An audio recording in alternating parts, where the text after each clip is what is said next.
నిర్గమాకాండం 4వ అధ్యాయం.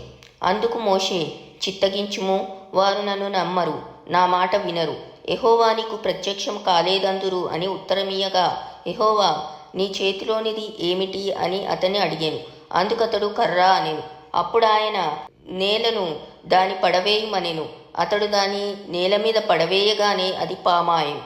అప్పుడు యెహోవా నీ చేయి చాపి దాని తోక పట్టుకొనమనగా అతడు తన చేయి చాపి దాన్ని పట్టుకొనగానే అది అతని చేతిలో కర్ర ఆయెను.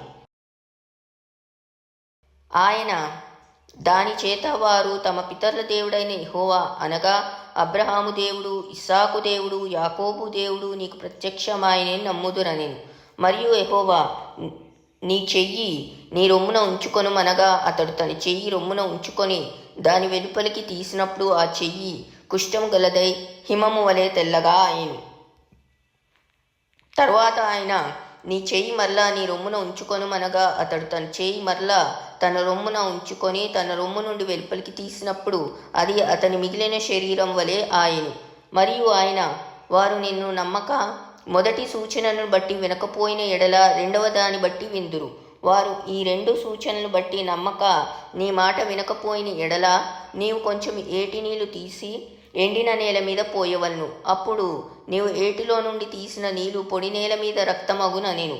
అప్పుడు మోషే, ప్రభువా, ఇంతకు మునుపైనను నీవు నీ దాసునితో మాటలాడినప్పటి నుండి అయినను నేను మాట నేర్పని కాను. నేను నోటి మాంద్యము నాలుక మాంద్యము గలవాడనని యెహోవాతో చెప్పగా, యెహోవా మానవునకు నోరిచ్చిన వాడెవడు? మూగవాణినే గాని, చెవిటివాణినే గాని, దృష్టిగల వాణినే గాని, గ్రుడ్డివాణినే గాని పుట్టించిన వాడెవడు?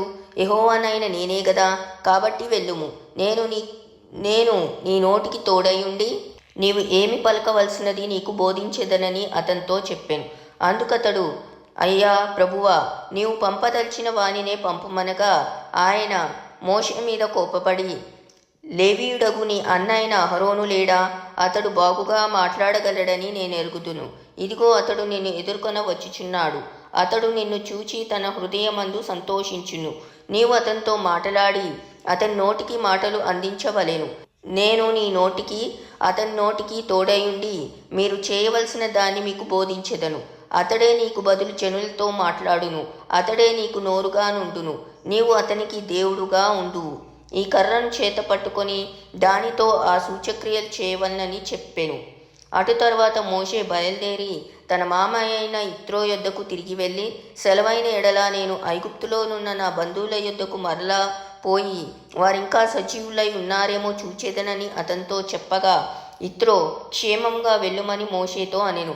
అంతటా యెహోవా, నీ ప్రాణమును వెతికిన మనుషులందరూ చనిపోయిరి గనుక ఐగుప్తునకు తిరిగి వెళ్ళుమని మిద్యాన్లో మోషేతో చెప్పగా, మోషే తన భార్యను తన కుమారులను తీసుకొని గాడిద మీద ఎక్కించుకొని ఐగుప్తుకు తిరిగి వెళ్ళేది. మోషే దేవుని కర్రను తన చేత పట్టుకొని పోయేది. అప్పుడు యెహోవా మోషేతో ఇట్లనెను, నీవు ఐగుప్తునందు తిరిగి చేరిన తరువాత చేయుటకు నేను నీకిచ్చిన మహత్కార్యములన్నీ ఫరో ఎదుట చేయవలను సుమి. అయితే నేను అతని హృదయమును కఠినపరిచెదను, అతడు ఈ జనులను పోనీయడు. అప్పుడు నీవు ఫరోతో, ఇశ్రాయేలు నా కుమారుడు, నా జ్యేష్ఠపుత్రుడు, నన్ను సేవించున్నట్లు నా కుమారుని పోనిమ్మని నీకు ఆజ్ఞాపించుచున్నాను. వాణ్ణి పంపనొల్లని ఎడల ఇదిగో నేను నీ కుమారుని నీ జ్యేష్ఠపుత్రుని చంపెదనని యెహోవా సెలవిచ్చుచున్నాడని అతనితో చెప్పుమనెను. అతడు పోవు మార్గమున సత్రంలో యెహోవా అతని ఎదుర్కొని అతని చంపచూడగా, సిప్పోరా వాడిగల రాయి తీసుకొని తన కుమారునికి సున్నతి చేసి అతని పాదముల యొద్ద అది పడవేసి, నిజముగా నీవు నాకు రక్త సంబంధమైన పెనివిటి వైతివనెను. అంతటా ఆయన అతని విడిచెను. అప్పుడు ఆమె, ఈ సున్నతిని బట్టి నీవు నాకు రక్త సంబంధమైన పెనివిటి వైతివనెను.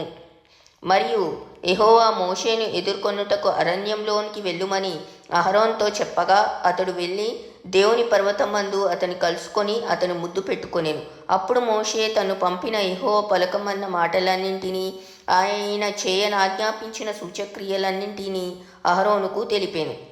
తర్వాత మోషే అహరోన్లు వెళ్ళి ఇశ్రాయేలు పెద్దలందరినీ పోగు చేసి యెహోవా మోషేతో చెప్పిన మాటలన్నీ అహరోను వివరించి జనుల ఎదుట ఆ సూచక్రియలను చేయగా జనులు నమ్మిరి.